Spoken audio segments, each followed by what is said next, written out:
Welcome to Psychoanalytic Perspectives on Racism in America. This series explores the enduring presence of racism and the psychoanalytic mechanisms that sustain it, drawing inspiration from key works and current research.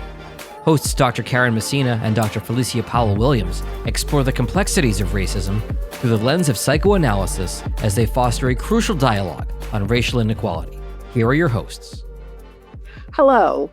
Welcome to Psychoanalytic Perspectives on Racism in America. I'm Karen Messina, your host, along with our wonderful co-host, Dr. Felicia Powell-Williams, a supervising child and adolescent psychoanalyst from Houston, Texas. In this series, we talk about various unconscious motivations.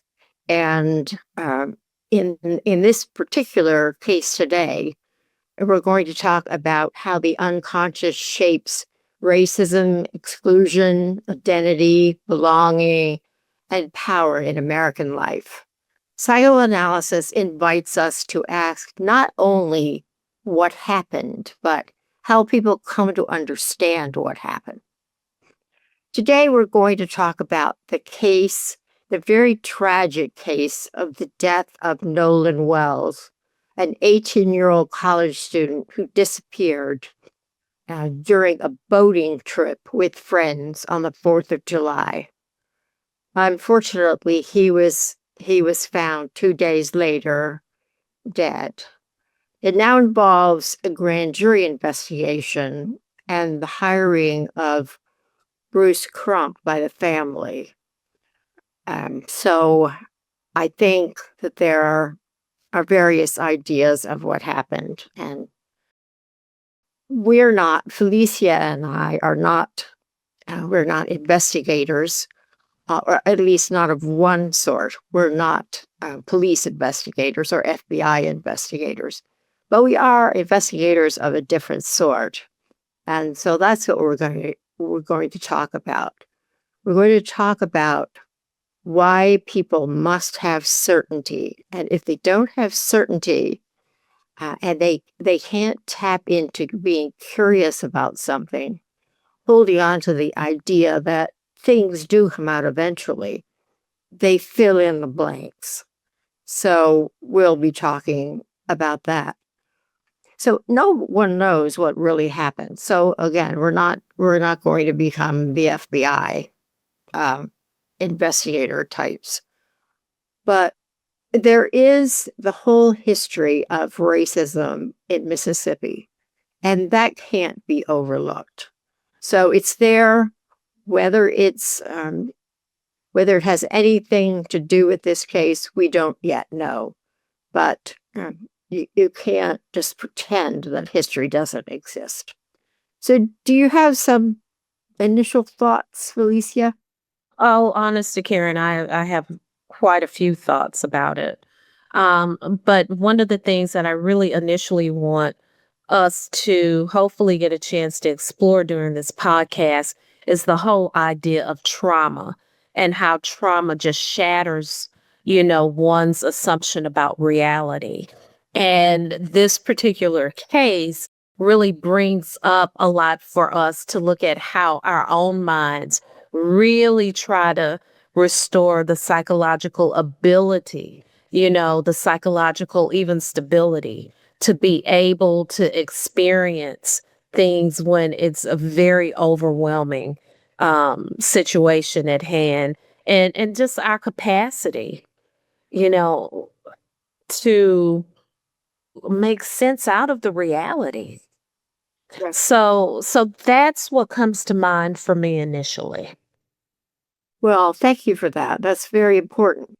I also want to remind our listeners and ourselves how important defense mechanisms are. People often say, oh, you're just being defensive. Well, defense mechanisms, we all have them. There are some more adaptive than others. But when something is very painful, denial is often at play. And it prevents someone from being overwhelmed by, say, something very tragic. like this case. So if denial is at play, it certainly wouldn't surprise me because defense mechanisms protect us. We really Oh, couldn't do without. definitely. Rationalization's another one. If we don't know an answer, we often fill in the blanks. We come up with some reason why something happened when we really don't know. But it makes us more comfortable because uncertainty isn't in the picture, as well as the other defense mechanisms as well. Well stated. What are your initial thoughts about some of the defense mechanisms that are at play in this specific case, Felicia? Well, it's hard to get straight. For me, it's hard to get straight into the defense mechanisms because I'm looking at the trauma and I'm looking at how the trauma shatters the expectations and how it shatters the assumptions just about reality itself. And so I find myself thinking about three things when it comes to how trauma really shatters those assumptions. And one thing being the world is reasonably predictable. That's one where it just really disrupts, trauma really disrupts that basic expectation that the world is just reasonably, predictable. And so we tend to move along in that way. And then number two is that, in this world, our loved ones, our family, those we really care about, our friends, ourselves, that we're really safe. And then the third one that I want to bring up is, just to understand, what these consequences are, because we do believe that there are consequences to people's actions. And so sometimes these things get shattered within the realm of a trauma because we just assume as we walk through and sometimes not giving much thought that these things will exist. And so we have to really look at, what happens in those moments, because what we tend to do is we tend to ask those questions, and questions that are kind of related to what you brought up earlier, where we try to fill in the blank. Like, what does all of this mean? So, with this case with Nolan Wells or any tragedy, it could be divorce, it could be death, in a sense of, a medical illness. It could be all sorts of losses and, just difficult moments in a person's life where you are asking, what does this mean? You begin to wonder, could it have been prevented? And just why did it happen altogether? And I think, especially in this place, that oftentimes when we hear about this particular case, those questions are there. And they're there because we're trying to repair just that fractured sense of order. Because what we were living with all of these different assumptions to reality, now we're trying to reorganize that because it's been disrupted. And we want to know what happened. We want to try and feel less helpless. And especially with any particular group, it could be mothers, it could be fathers. We're looking at this being down south. And there's always been this historical component of what happens in the South and what does this mean? And what is really interesting here is, how does this affect the African American community? How does this affect, the white community? How is this being seen? And there's all sorts of thoughts and questions that I think that's really important to look at. But for me, it starts with trauma. So I lend that to our listeners, looking at those assumptions and how trauma really shatters that. Right. That's a good point, and I'm glad you brought up trauma and kind of put it above talking about defenses. But since you had done that so nicely, I would like to just say one thing about a phenomenon that occurs with regularity and Yes. how certain defenses get activated. And Let's do that, please. the phenomenon that I'm talking about is how people can witness the very same thing, whether it's a car accident, a plane crash, or whatever it might be, an argument between two people, and they have very different takes on it, or they certainly can. It's like the idea of the yellow car hit the phone pole, and somebody on a bicycle observed the situation. That's one person story. Somebody else might say, now these are well meaning people, nobody's intending to be deceptive.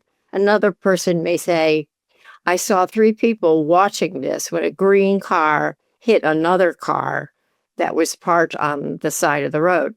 So my point is the very same actual situation or phenomenon is perceived differently by different people. And I think that has to do with our own internal psychological histories. And Definitely. my thought was triggered, I think, by what you just said about trauma, the South. Somebody from the North, a white person from the North, doesn't have the same experiences as a Black person from the South. So if they hear about a situation like the tragedy that occurred to Nolan Wells and his family, they're going to have different experiences, no matter how enlightened they are, because of their histories. Correct. Correct. And that we do not encounter these events as neutral observers. And that's what you're talking about.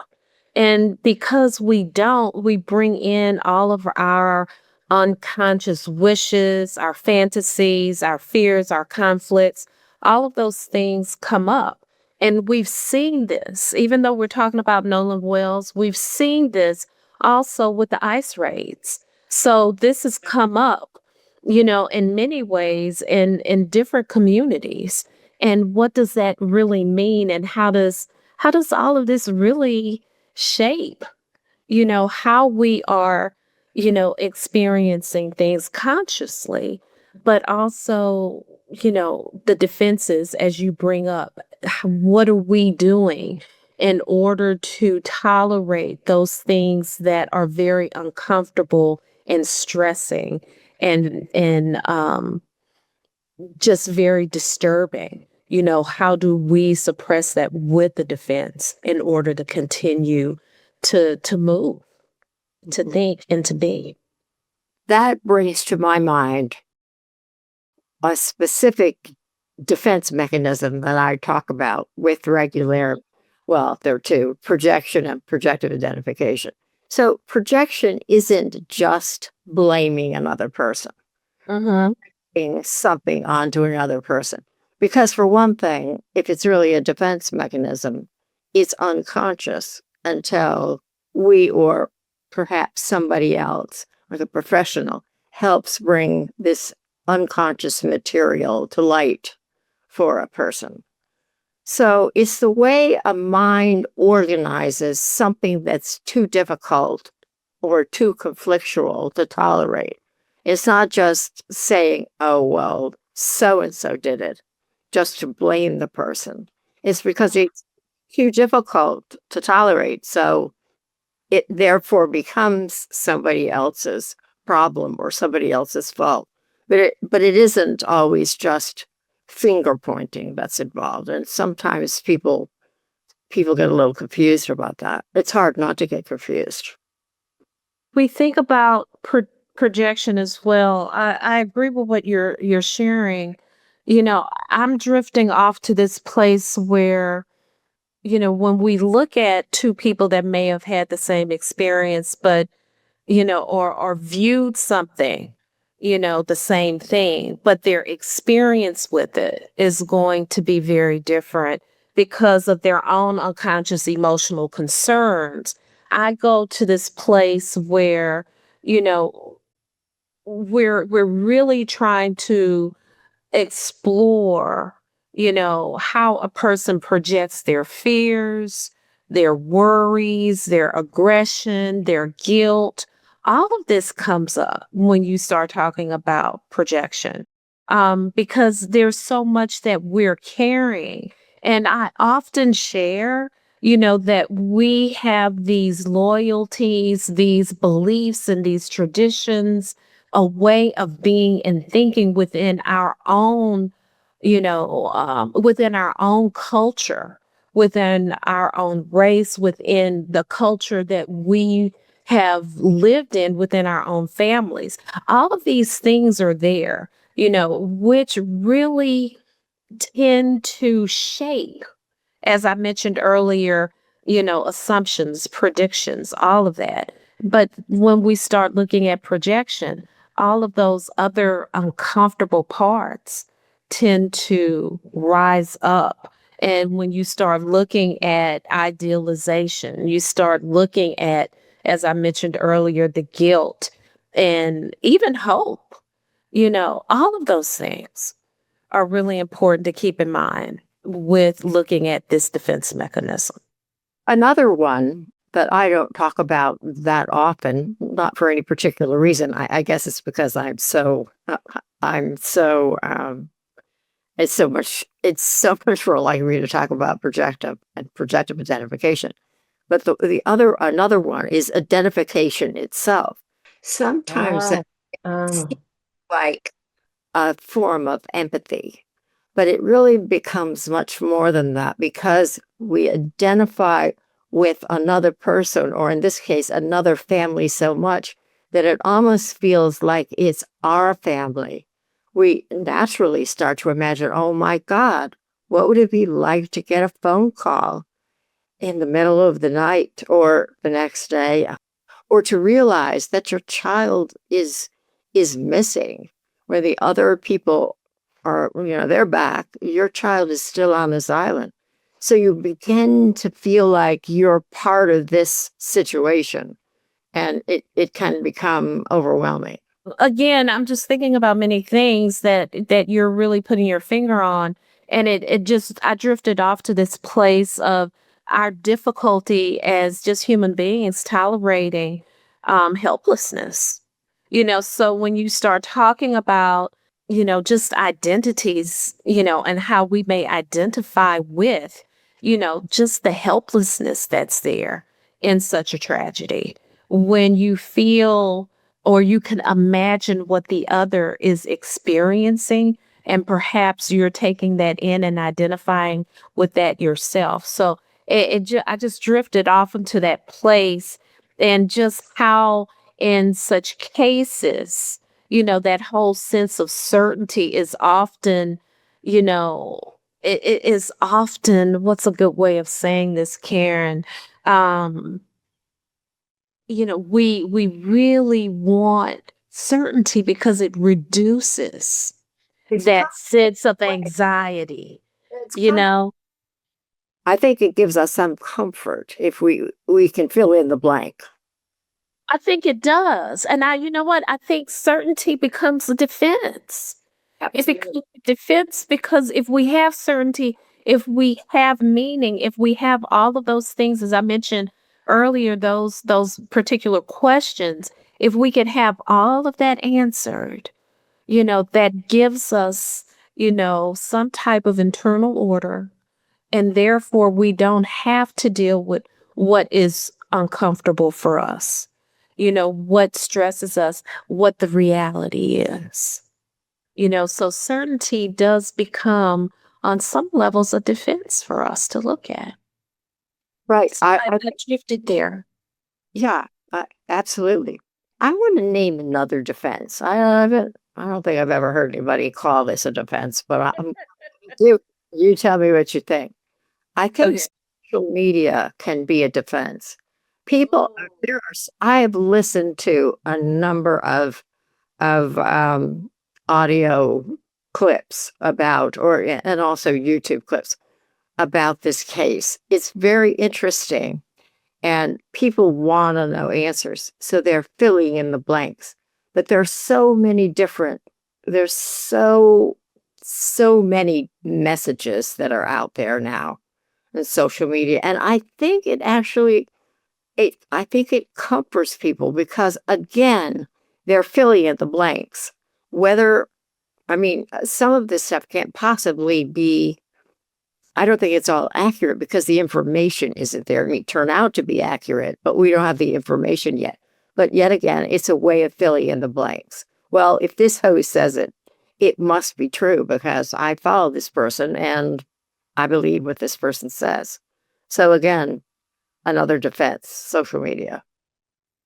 Well, and what happens in social media is that you're looking at so many people coming together and having similar experiences, and we do know that shared experiences can be containers for a lot of unconscious meaning, and so it can be a very difficult use of time.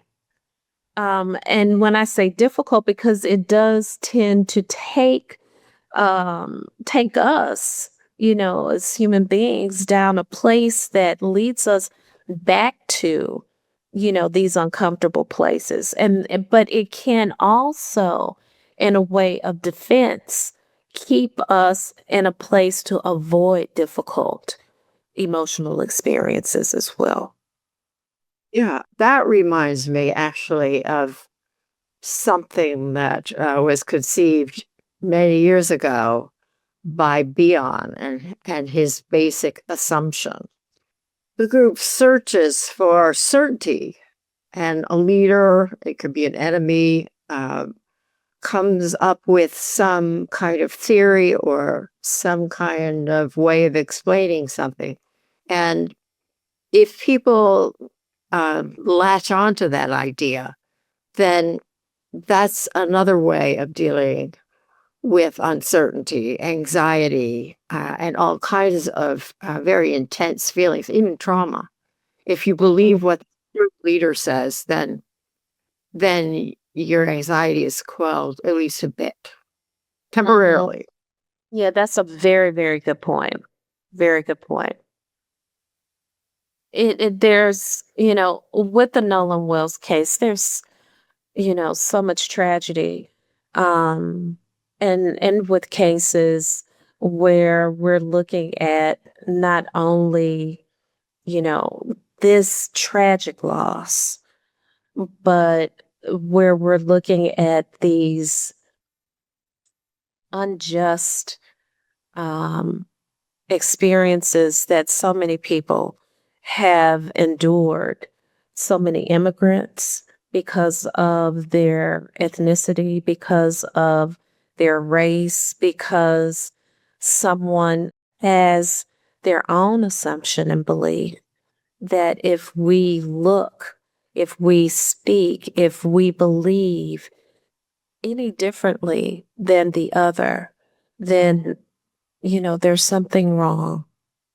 Yeah. And, in this particular case, as you brought up earlier, there does seem to be, not only suspicion of, how to hold all of this together, but, suspicion in how helplessness is being used to explore, something that is being split off in different ways.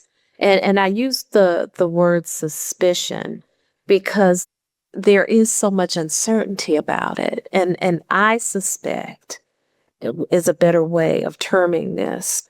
I really do suspect that in everyone's helplessness, it has created this split.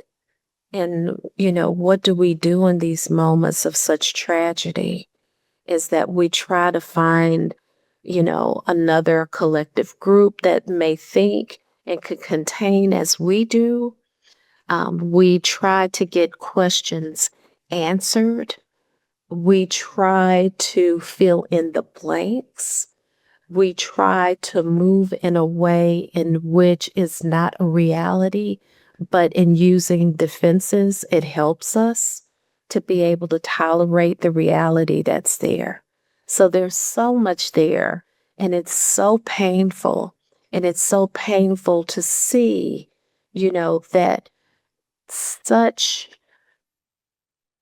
experiences are being um, explored in such early phases of life, early development, where people are having to experience, such things in childhood, adolescence, and adulthood, that this affects us all in so many different ways and so many different layers of development.